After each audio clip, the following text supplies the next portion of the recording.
ہندوستان سے کچھ لوگ ایک ہاتھی کسی دوسرے ملک لے گئے اور اس ملک کے لوگوں نے ہاتھی پہلے کبھی دیکھا ہی نہیں تھا اور وہاں لے جا کر اس کو ایک تاریک کمرے میں بند کر دیا گیا۔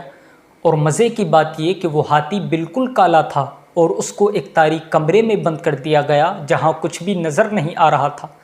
جب لوگوں کو معلوم ہوا کہ فلاں جگہ ہاتھی ہے تو لوگ ہاتھی دیکھنے کے شوق میں جوق در جوق اس مکان کی طرف چل پڑے اور ہاتھی دیکھنے کی کوشش کی، لیکن اندھیرے میں کچھ نظر ہی نہیں آ رہا تھا۔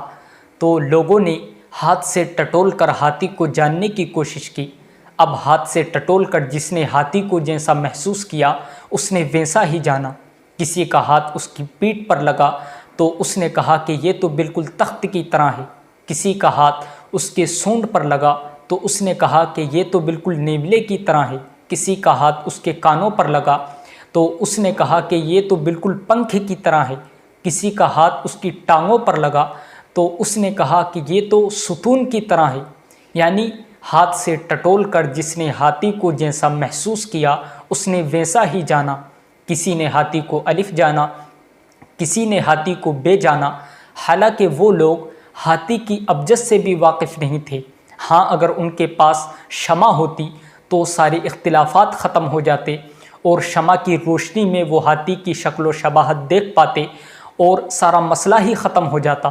اسی طرح آج جو ہمارے درمیان طرح طرح کی اختلافات جنم لیتے ہیں اس کی وجہ ہماری کم علمی، کج فکری اور ضد اور انانیت ہے۔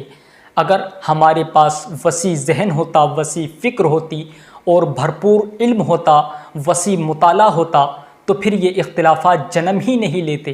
اگر اختلافات پیدا بھی ہوتے تو وہ لڑائی جھگڑوں کی صورت اختیار نہ کرتے بلکہ وہ صرف علمی اختلافات رہتے، لیکن ہماری کج علمی، کج فکری اور کم علمی کی وجہ سے وہ اختلافات لڑائی جھگڑوں کی صورت اختیار کر لیتے ہیں۔